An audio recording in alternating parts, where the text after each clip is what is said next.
Sarah Tola TV, la chaîne qui assure, Maman, papa, tu as bisao. Bolumbo a yesu et pesa biso malédiction, te me pesa biso bénédiction. Sarah Tola TV, la chaîne qui assure. Ane oyo, ba journaliste et belé ba okota sama belé. Et belé ba okota makala.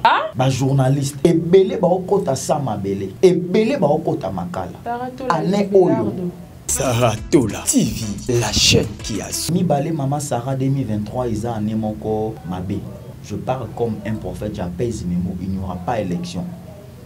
Il n'y aura pas élection dans ce pays. Sarah Tola TV, la chaîne qui assure. Papa n'a pas Jean-Marc Kaboun. Avant décembre, na moni Libanda. Décembre 2023. Oui, na mon papa Jean-Marc Kaboun Libanda. Mais aïe pate kingabwa mon bimba. Ok. Au monde place babanda ko linga papa je koko. Na moni ko papa Jean-Marc, na moni bazo woy la place. Sarah Tola TV, la chaîne qui assure. Chose étrange na katikati ya concert, bureau moko ya musicien a Beningai. Non papa biso a pia ka tozo comprendre te bato bazo kota te sala prière. Na sali prière boy. Na tuni a kota na nzembo ni. Sarah Tola TV, la chaîne. Koyeba musala esala kelengi bondi melangai esengeli koyeba ke na occasion ya 4e édition trophée Mwasi ya Talo organisé par ONGD SD magistral et Sika Wapi, la journaliste influenceuse et femme entrepreneur congolaise Sarah Tola azwa ki bongo diplôme d'excellence. Kasi botu na ngazala ki pona nini pona ba émission kitoko oyo asa koyeba musala esala kelengi bondi melangai esengeli koyeba ke na occasion ya 4e édition trophée Mwasi ya Talo organisé par ONGD SD magistral et Sika Wapi, la journaliste influenceuse et femme entrepreneur congolaise Sarah Tola azwa ki bongo diplôme d'excellence. Kasi botu na ngazala ki pona nini pona ba émission kitoko oyo asalaka na correspecter déontologie éthique kaka ndenge zalaka notamment émission histoire vraie Belle Sousou, émission parlant du business. Kasi tango azoki trophée oyo Sarah Tola a dédié ki yango na basi nyonso ya Congo. Nazalaki sélectionné lokola Mwasi ya Talo na média en ligne. Je suis la seule chroniqueuse oyo va remettre là ba mérite na trophée.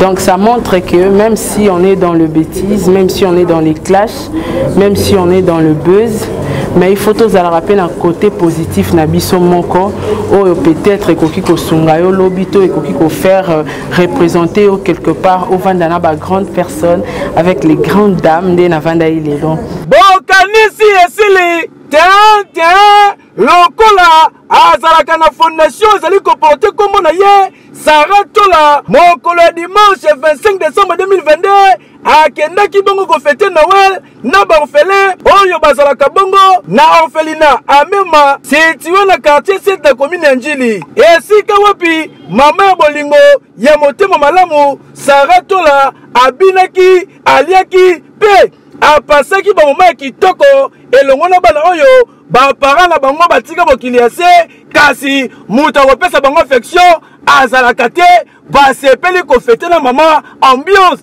ezalaki ya kosakana te kasi bobosana te ke année passée Sarah Tola elongo na fondation na mobimba babimisaka bongo quelques mama na bahôpitaux nyonso wana na susi kaka ya kosunga pe kosalisa. Sarah Tola walai ndimelanga ke oza ya Nzambe mapamoli na nzela na yo basi ya boye nde Kongo za nango posa pour na développement ke yo Compte 40 ezali titre nzembo oyo artiste musicien Diego Milito auti kobimisa kasi kokamwa ayembi yango na Sarah Tola oyo nanu ayemba te yoke loko yo arc-en-ciel le bimi poe kama mvula elembo nini chéri na ngai otie na motema Chiswaka Patrick nazolela tous les jours papa Samuel ya maman Madolelo na Germanie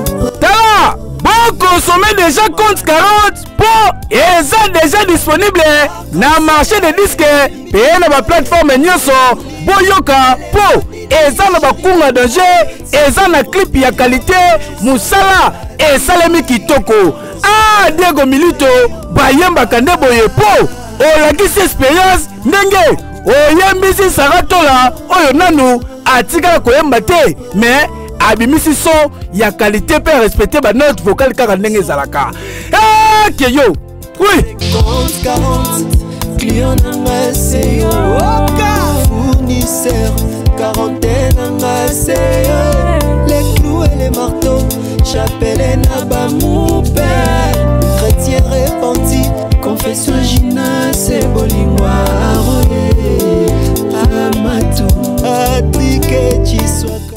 Did somebody say that Majabu Gospel is coming to the United States? Yes, Majabu Gospel is coming to America. Pour la toute première fois, Majabu Gospel aux États-Unis d'Amérique. On the 16th of January, it is happening in Portland, Maine. An amazing, life-changing and epic concert. Et le 23 janvier 2022, bien sûr, à Dallas, Texas. Je peux m'imaginer combien la gloire de Dieu sera présente. For 2022, it's gonna be glorious. The whole Majabu Gospel team will be there. And we cannot wait to share this moment with you. Retenez ça très bien. Le 16 janvier 2022, nous sommes à Portland, Maine. Et le 23 janvier 2022, à Dallas, Texas. Invite a friend, save these two dates, because you don't want to miss it. And I hope to see you there. Soyez bénis. Bienvenue dans votre émission Analysons tous ensemble. Oezala Bongo présenté par la vôtre Sarah Tola. En tout cas, bande konangai émission na biso lelo na oyambela bino prophète Christian. Prophète Christian a bien moi na suka ya basakoli. Donc moi na mukie prophète chaste. Prophète abalana nute prophète akaba bolenge na epo na nzambe. Yaka na ba. Bienvenue dans votre émission Analysons tous ensemble. Oezala Bongo présenté par la vôtre Sarah Tola.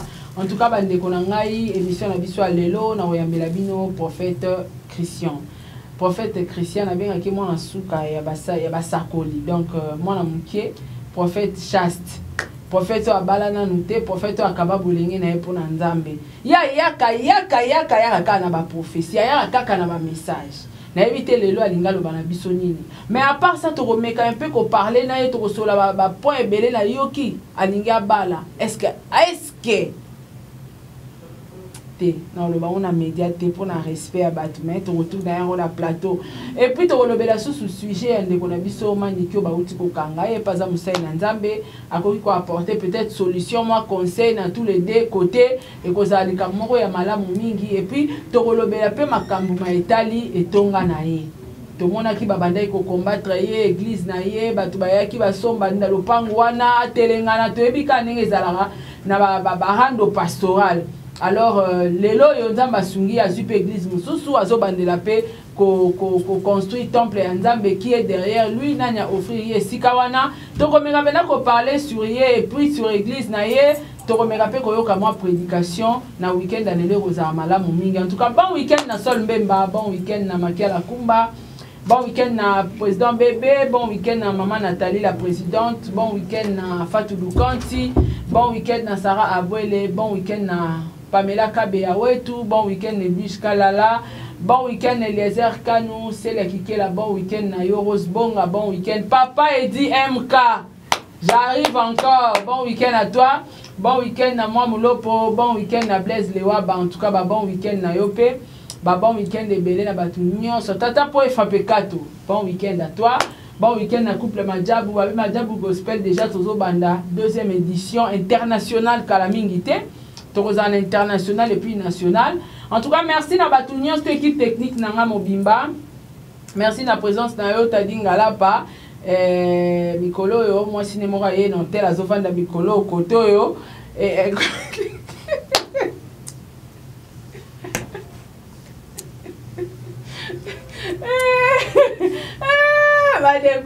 t'as dit dans la caméra à la kanga na lobate à okata si comme moi na continuer zate en tout cas merci pour la présence d'ailleurs Dona Condé mon confrère en tout cas un grand merci na papa Diego Milito l'homme selon mon cœur merci na ba téléspectateurs nyon so abonnés nanga bo continuer commentisanga 69 100 abonnés c'est beaucoup tout ça la makasi to ko mara na 100k tout ça défi et ça la bien pour partager l'émission bato botala ba s'abonner na nous tata botala na télévision kota na téléphone kota na ba téléphone na bana bo kende kuna bo s'abonner en tout cas merci pe na ba sponsor nanga nazana Agnès Coiffure bipa iwa piso ibo moninga na kongenga na maquillage to pe na coiffure les ala na grâce ya Agnès Coiffure et puis un grand merci pe na batunyo sto bolinga nga vraiment en général na pesi bino matondi Montréal. Je dis bonjour, prophète Christian. Bonjour, maman Sarah. Bonne santé. Oui, ça va. Ah, tout le monde en était, hein? Oui, oui. Isakini, vous fêtez les bandes?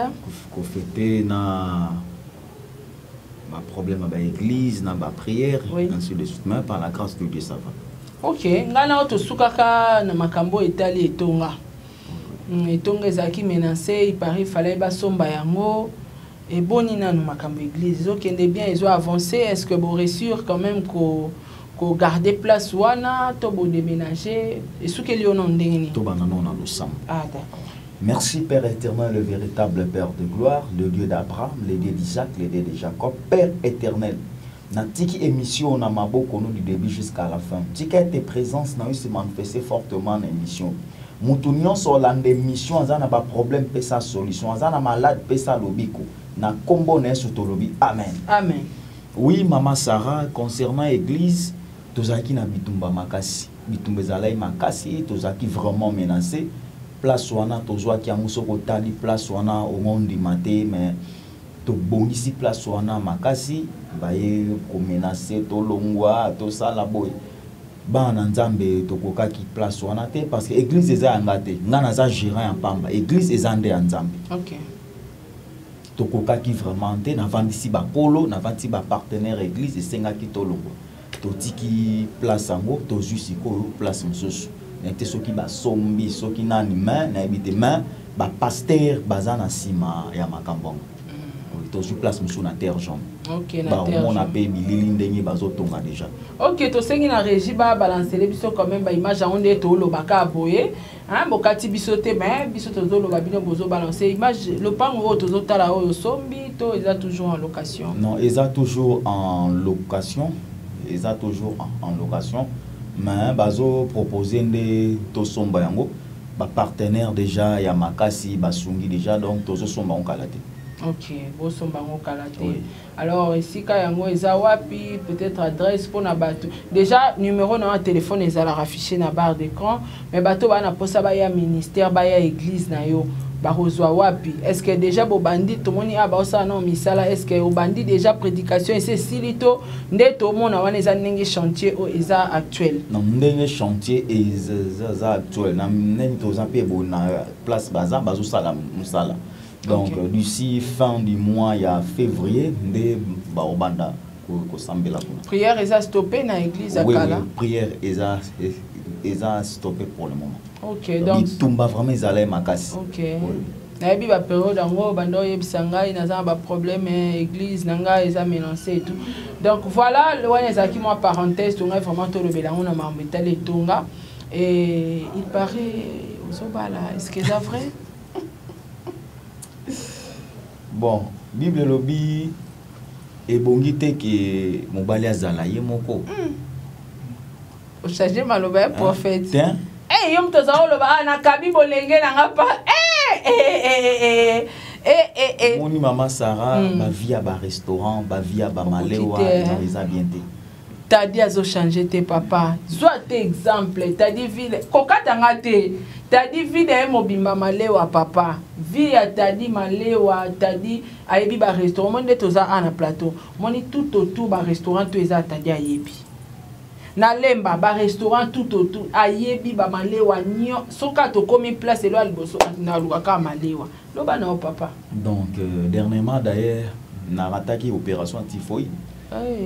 biloko ya balabala biloko ya balabala outi église boye osilisi retard na baembouteillage na biso ya mboka na bafatigue ya volant ozonga na ndako boye olali kaka na Thomson na nini mpo oya monene na ndenge nini lobi so ifo matangomba non fosi kwa su bilamba lavage nde lavage balavage nyonso akisasa na yeba na baprix na yeba balavage nyonso akisasa na baprix o bafutaka cher kote ou bien kote donc ce n'est pas normal na yebi bilo donc ba nini tous les supermarchés na yebi na bagou ils a vraiment bien été donc ils a étape ya vie célibataire donc tant aux yeux engagement mon quoi bien pourquoi pas au bal sincèrement cette année dans au bal cette année donc tu as une invitation pourquoi pas mais naibo donc tu ya mboka la mingi te na tuna ki olikambo ibisengobi na nozu moi cité sora mona nyoko bala fiancé yango ka ya quelque temps boembala moko lancer libala non fiancé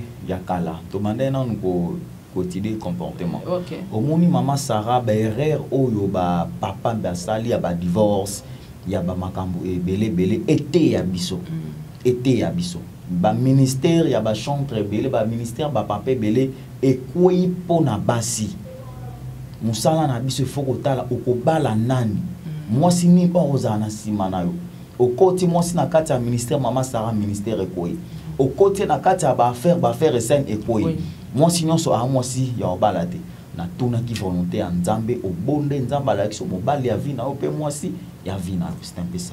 OK donc vous a assuré que wana penza za pena moi si ya vie. Oui aza vraiment moi si malam 12e dan. Madame Apoto ya Poto. Nayebaki. Aza na France na PC mbote. Nayebaki. Nayebaki. Je savais. Nayebaki ndende kolanga tali azokendaka na hôtel moko eza liboso ya tricana soki tricana na sali bango na publicité ka ya ofele.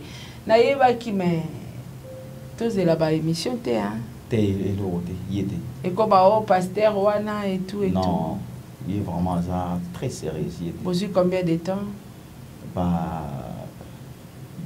Une année 5 mois. Tout le monde décale. Mais quand même, à se assurer. Non, ça va. Mon va payer des kéros, moi l'état mais pour naïe non. Ma camboisa est à dire. Si quoi, c'est là tout naturel les calagas à dire. Moi j'ai vu pasteur à l'oubara à Zara chaste. Bon, a évité. Pasteur bon a évité. Bon mère peut le raser à la pote. Bon il sera bandé quoi. Et ça me tourne pour la zone, me tourne ma question. Mère ayana mte. Azoya na 6e mois si tout va bien. Le quoi Azoya na 6e mois ils a pour un mariage? Oui, Azoya pour un mariage et pour dans 3 mois on a payé dans landier na copé ma main pendant 1 mois bon na zone. Bien pasteur Azobala na chaste. En tout cas zangolo ngai na yebaka ke osuka kana na kabya bolenge na ngana kaba bolenge na nga. On se okitate? Non. Équitaté. Vision équitaté. Jamais équitaté. Le contraire est sous ma casse. Parce que aux mutu o azo encourage toujours dans nzela nzambe. Mutu o aiko étouffer étoile na yote. Onction et matali sous. OK, te copie ça epé mbote. 12e dan kaka. Te 12e dan déjà va péter quoi? Te 12e dan va péter quoi? Te 12e dan kaka. 12e dan mutu apesa kombo wana balongoli yango ba péter quoi? Oh, un gars est 12e dan ka. C'est que il peut faire à mon clair. Comment yoza moi si bazoya ko bala mo bala zo ko kotanga ko mbote. 12e dan ka. Na pese ka mbote e be. Tanga ta prénom kasi. Te. Na pese ka mbote. À ta terminaison. Bon, na kata émission kana oboka. Mama fongola miso Fongola miso parce que bazoya ko bala yo mais ata na bi ata prénom. Bon. Et ben il la lettre C. C'est bon. Karine. T'es on dit bien. Karine. Nyonso mais ben la lettre C. Clarisse. Karine. Karine ou France. T'es na Karine wana. En tout cas félicitations pasteur, félicitations déjà. parce que mon il n'est pas bon que l'homme soit seul. La réalité c'est belé. Comme si tu as dit que soutien exact. Mutata ya otombola e vertige. Poso za yo mona ndako na minuit osali crise. Mutaye otakufi akufi. Oh yo okufa na o so iba rattrapa ki na ine mutazala ki mebanga ba memo na hôpital. En tout cas les a likantimoko ya malamu, félicitations pour ça. Et na rolinga penza na kota na actualité. Il y a 2-3 questions na ina posé avant d'antiquer là autant. Il y a repasser message d'ailleurs, ou ça te passer message comme ça na zonga na ona actualité sur un message au colo ba poyo poya kapambate ou y a toujours na moi message d'abord il y a le bosso en Singapour en 2023 année 2023 non tout ça l'émission té au monini ni pour na mboka au monini ni pour na société au monini ni pour na musique au monini ni pour na ba journaliste pesa biso vraiment sur le plan sur le plan prophétique bilan est à année 2023. Merci beaucoup maman Sarah. Le problème en est que n'a pas papa n'a pas Jean-Marc Kaboum. Avant décembre na moni libanda. Décembre 2023. Na mon papa Jean-Marc Kaboum libanda mais ay pate kingabwa mon bimba. OK. Au monde place babanda ko linga papa je koko na moni ko papa Jean-Marc na moni bazo we la place wana. Place wana. Mais namoni ba yanke bitumba makila etangi nyonso na lobara awa yo moko yebi na s'inventanté parce que Jésus-Christ à moi dernièrement na lobay pour na concert moko awa et beta le 25 décembre na loba ki makambo wana chose étrange na katikati ya concert bureau moko ya musicien a bengai. Non papa biso a pia ka tozo comprendre te batu bazo kota te sala prière. Na sali prière boy na tuni a kota na nzembo ni. Oh désolé ngande na bayi désolé te a kota na on me dit souvent. Ah bon? Oui. Tango yembi on me dit souvent au mona y vendre ye na batu ba komi ko sani kokota. Place au na zuana musicien na sombenga instrument. Ya solo. Ngane na sake kota na on me dit souvent.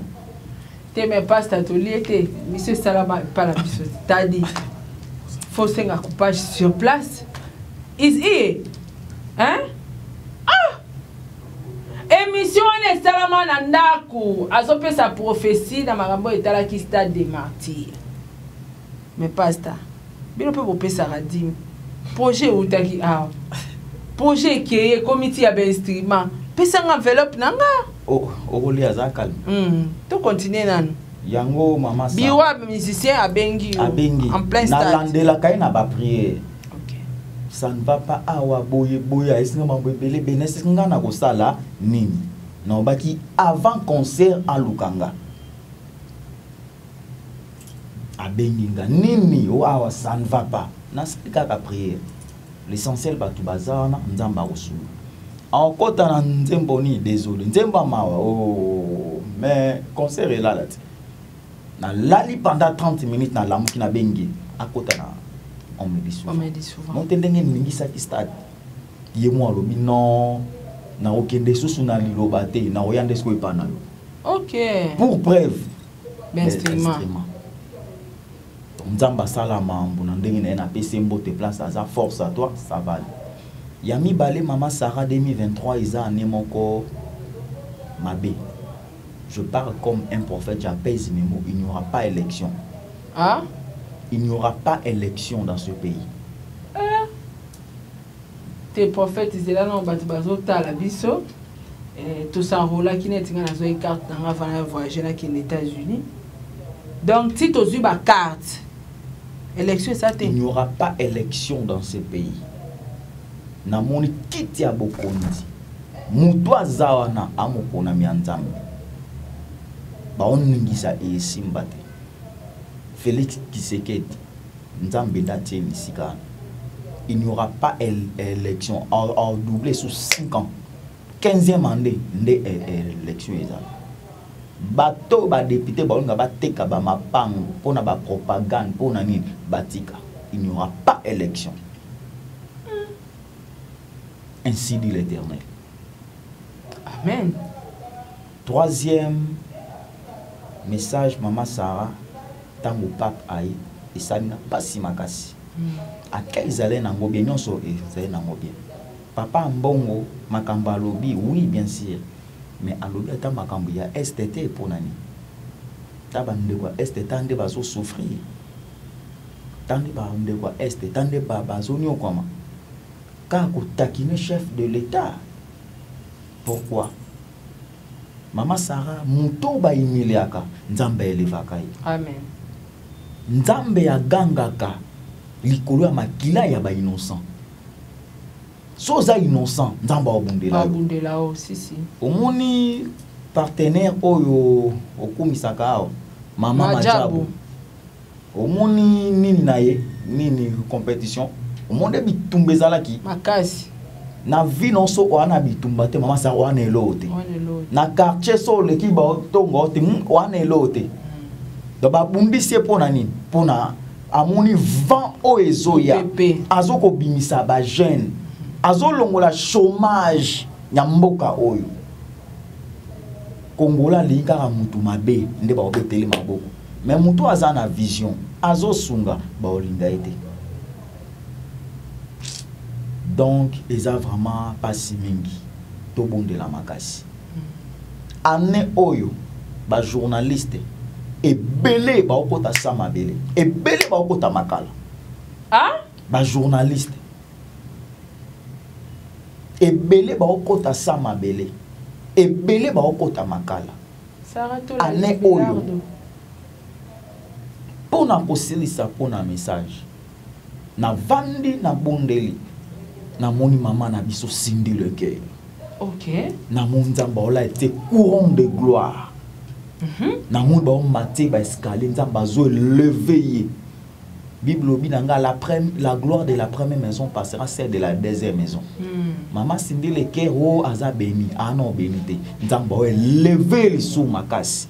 Amen. Pourquoi na mon maboko maman na makila te maboko ne kabaka mingi. Mais eloko na moni kati na ye amuto akanda mukuse. OK. Apa akanda mukuse ana mutema oto benga mutema ya kibo mama. Mama sindi le cœur, nzamba o lever makasi. Au monde batanga ba mama pongolo, ba mama nani. Ça sera mama sindi le cœur. OK. Akanga mana nzambe, kanda kanga mana nzambe, kisia mama na yaka mabolongo na se. Mais nzamba lobi na ngana ibisa mama sindi. Avec tout le respect, maman na Moussa na Nzambe, libérer maman maniquée na prison. OK.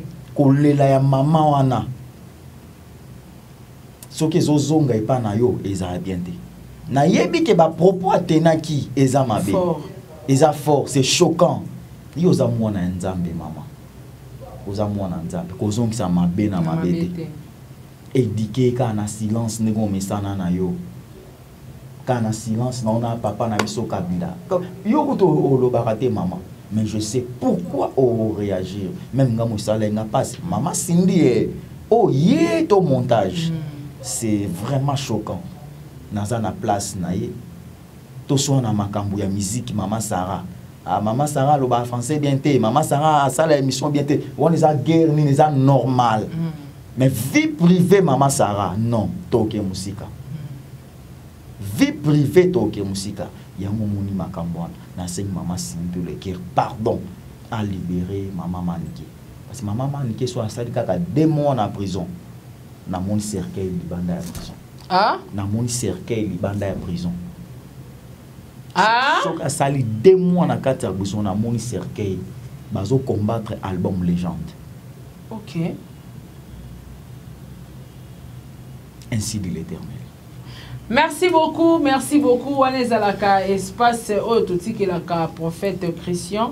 Na ebisabino chaque fois ceux qui aille ko apparaître na émission na biso, tout ça la émission, mais mingi ayaka na message na o ezalaka vraiment important. Il faut eleka eza message o abuti ko pesa biso lelo yo eza 4 ou 5 messages si je me trompe pas. Ya suka o ngana kangi makasi eza message ya maman Cindy de Cœur.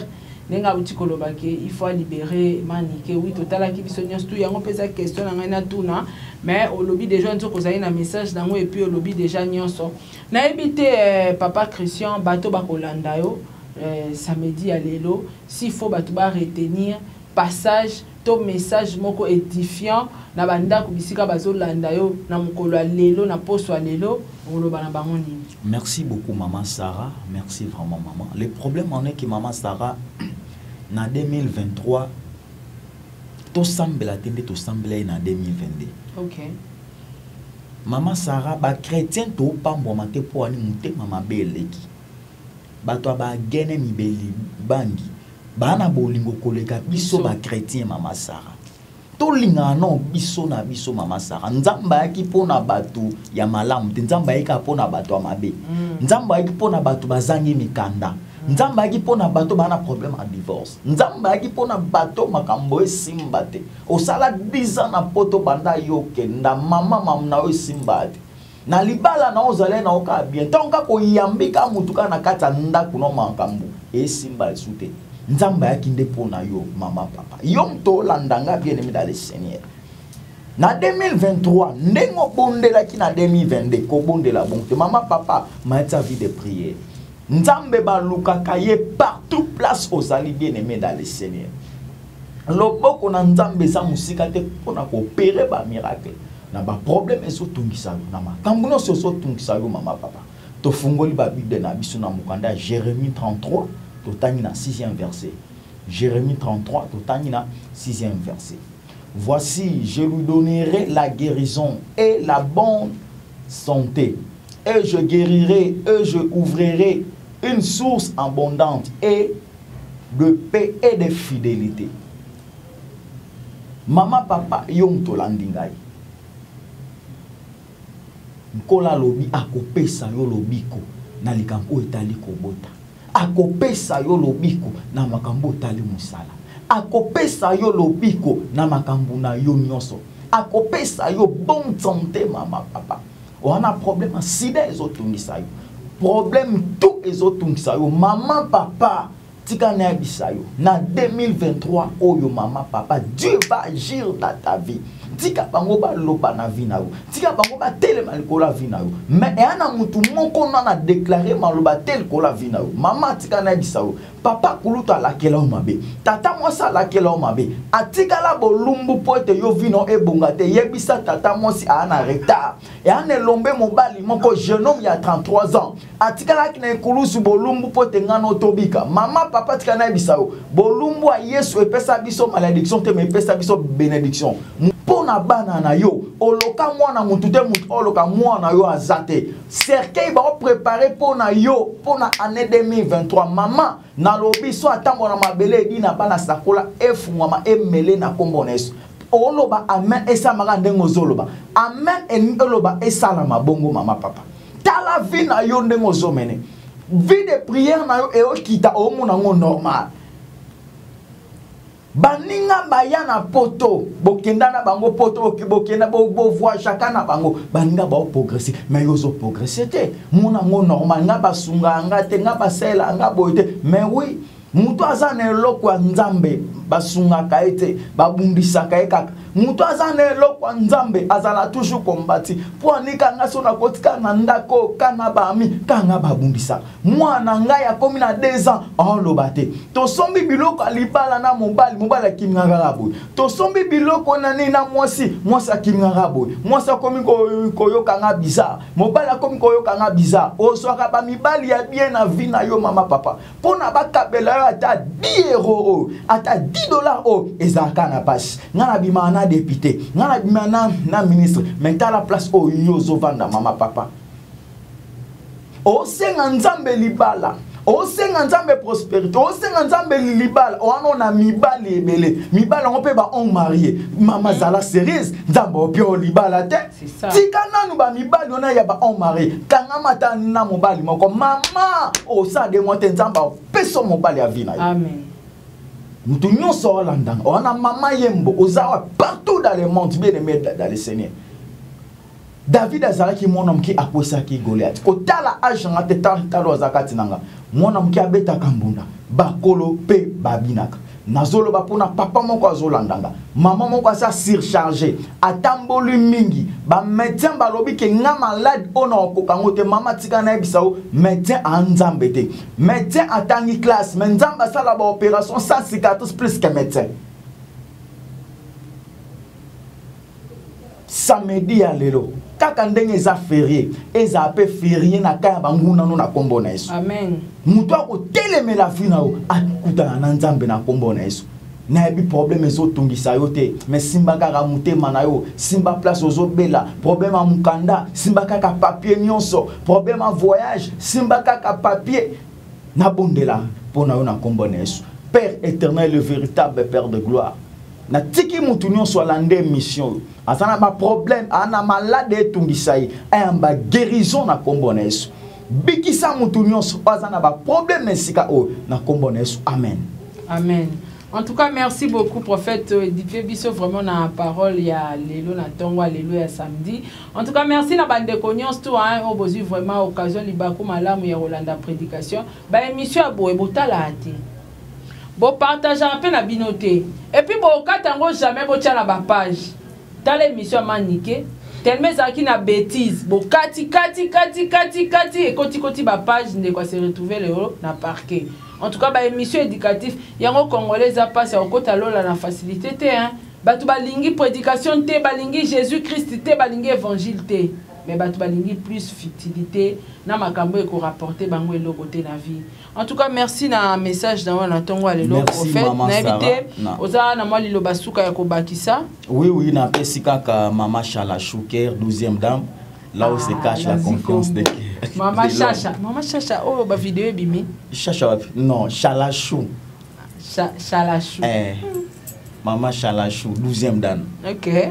Là où se cache la confiance de l'homme, Nzamba Pambola et Makasi. Merci beaucoup, prophète Christian. Nous sommes arrivés pratiquement à la fin de cette émission.